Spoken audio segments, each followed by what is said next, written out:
qu'on dit, le nouveau-né, il porte l'histoire de sa mère. Si l'histoire a été malheureuse, ce nouveau-né, il part déjà avec un handicap. Et c'est des nouveaux enfants qui parfois vont présenter une faible voix à la naissance. Donc le stress de la mère peut laisser des traces. Le nourrisson de 0 à 2 ans a une capacité de résilience. S'il est aimé et stimulé, il a une capacité de résistance, il pourra résister beaucoup. Il y a beaucoup de gens qui, à l'âge adulte, sont agressifs, ne supportent rien. Dès que vous discutez, ils sont capables de vous planter un couteau, etc. Parfois, c'est dès l'enfance. Ils n'ont pas été sécurisés, ils n'ont pas acquis le contrôle émotionnel à cet âge. Et ça va les poursuivre tout le monde. Pratiquement, c'est presque pas de leur faute. Parce que ça s'est passé mal pendant la vie. Et ça, certains pays aussi l'ont connu. Hein. Quand tu commets certains crimes et autres, ils regardent un peu ton enfance, comment ça s'est passé. Et si tu devais avoir peut-être 20 ans, si ton enfance, ta petite enfance s'est bien passée, on va peut-être diminuer la peine. Parce que la société aussi est responsable. Parce qu'on n'a pas su te sécuriser dans les conditions idéales. Alors, de nombreux facteurs qui peuvent entraver le bon développement comportemental, émotionnel et cognitif. Il s'agit de manque de soins, manque d'alimentation adaptée, manque de stimulation, manque d'amour, manque de protection contre le stress et la violence. Les parents, les familles et les communautés doivent éviter ces manques qui peuvent entraver le développement du cerveau, notamment les connexions nerveuses.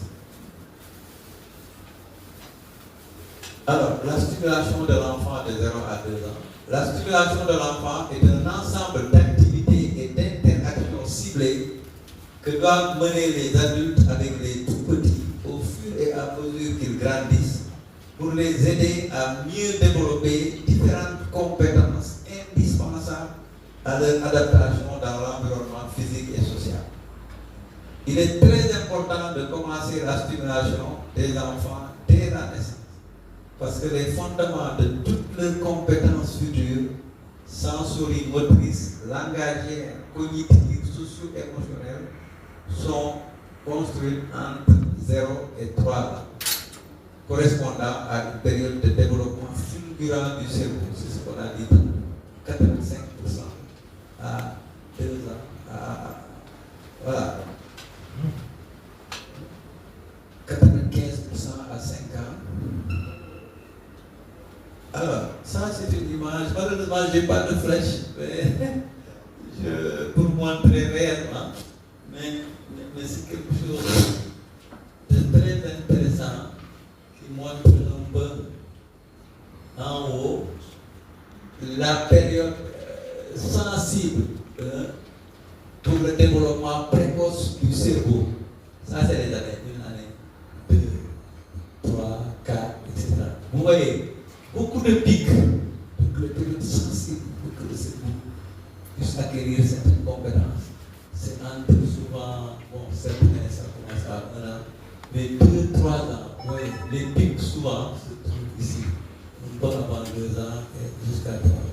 Quand on regarde par exemple le contrôle émotionnel, c'est ça? Le contrôle émotionnel, oui. Ça commence ici, et puis le pic il est là après 2 ans.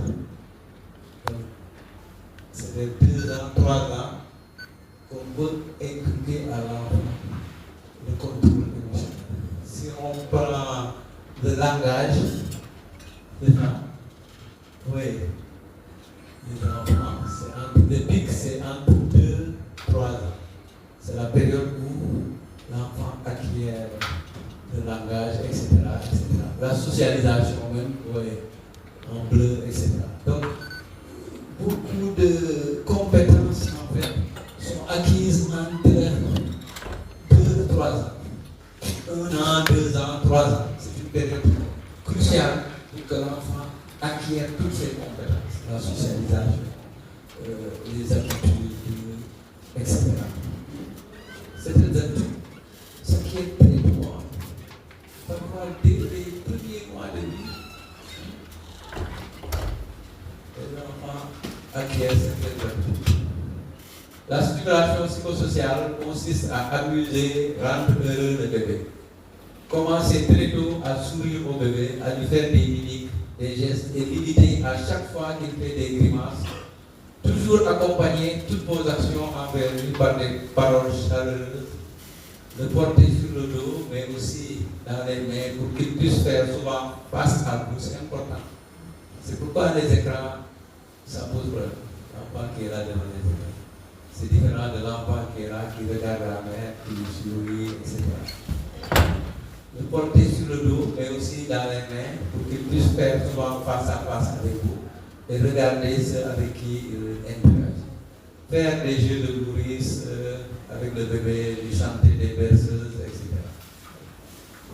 La stimulation de l'enfant, être attentif et répondre avec beaucoup de tendresse et de tact à tous ses besoins, à chaque fois qu'il sollicite quelque chose. J'entends parfois des mères dire il faut laisser l'enfant crier, pleurer, c'est bien pour lui. En fait, on est en train de.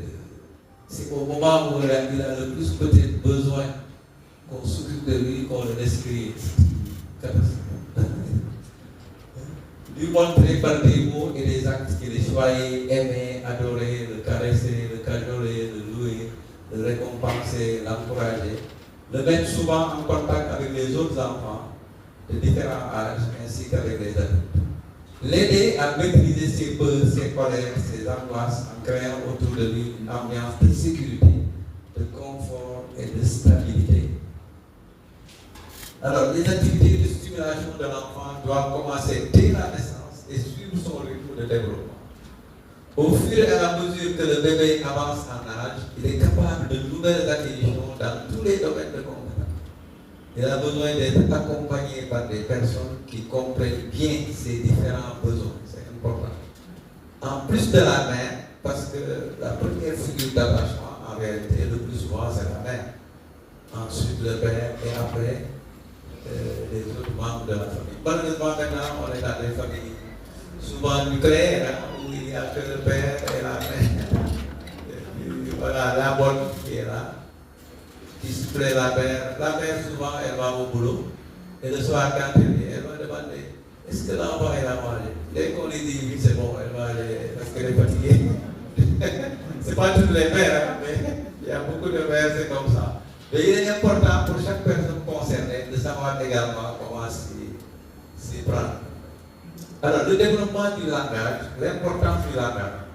Un enfant qui parle tôt, c'est quelqu'un qui va pouvoir exprimer de manière claire tous ses besoins. Donc, il aura la chance d'être toujours vite compris dans ses désirs, ses colères, ses humeurs. Un enfant qui parle très tôt, c'est quelqu'un qui va apprendre très tôt, parce qu'il pourra communiquer et interagir avec les autres enfants, ainsi qu'avec les adultes. Donc, il va apprendre beaucoup de choses. Un enfant qui parle très tard, c'est quelqu'un qui ne va pas se développer rapidement, car il ne saura pas attirer l'attention de son entourage sur sa personne et il risque de bénéficier de moins de services des adultes. Un enfant qui parle très tard, c'est quelqu'un qui ne peut pas exprimer ses pensées et ses besoins. Il ne sait pas se faire comprendre. Un enfant qui parle très tard, c'est quelqu'un qui va apprendre lentement, car il n'est pas en mesure d'interpeller son entourage sur les choses qui l'intéressent. Le rôle des parents, c'est de promouvoir dans sa famille un environnement humain sécurisant. Famille élargie autant que possible, malheureusement ça n'existe pas, en tout cas ça a tendance à disparaître. Pas de querelle ou de dispute en présence des enfants. Enfants bien protégés du stress, des corrections corporelles, des cris, des frustrations.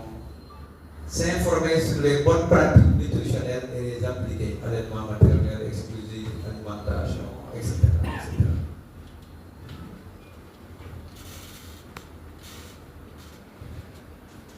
Prodiguer une alimentation, etc. C'est-à-dire sécuriser, respecter et respecter les normes. Protéger le niveau.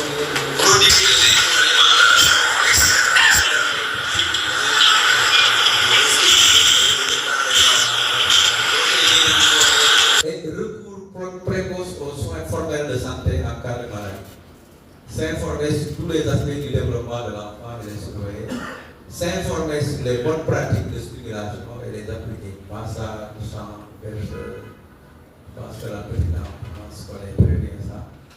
Fabrique de jouets adaptés pour et avec l'enfant. Jouer avec l'enfant et le surveiller quand il joue avec ses camarades ou seul.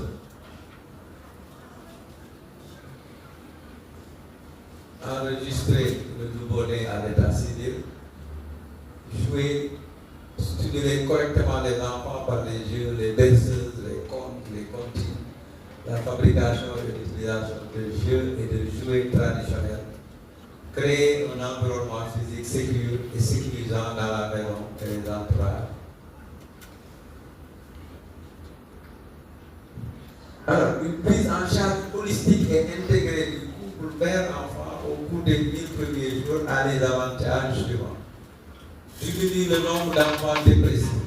On sait qu'un enfant de parents dépressifs aura 6 fois plus de risques de présenter des troubles dépressifs que les autres enfants. Augmente la possibilité à tous les enfants d'atteindre leur plein potentiel. Améliore la capacité d'apprentissage scolaire des enfants.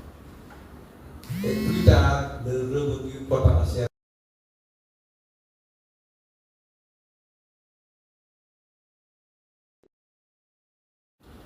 Un enfant défavorisé ayant participé à des programmes de développement de la petite enfance lorsqu'il était bébé obtenait à l'âge adulte des revenus supérieurs de 25% à celui de son camarade n'ayant pas reçu le même soutien. Ensemble, nous pouvons assurer un avenir brillant pour les générations futures.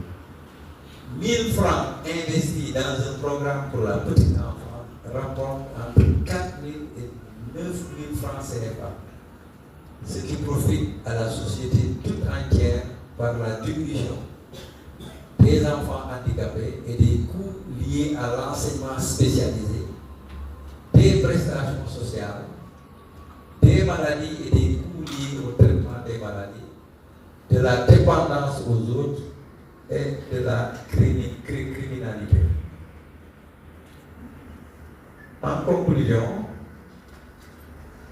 on va dire que beaucoup de choses se décident pendant ces 1000 premiers jours de vie. Un grand intérêt devrait être accordé à la prise en charge des petits-enfants durant cette période pour leur offrir une vie future meilleure qui passe par une amélioration de l'alimentation, de l'hygiène de vie et l'environnement dans lequel ils évoluent, environnement physique mais aussi psychologique. Voilà, je vous remercie de votre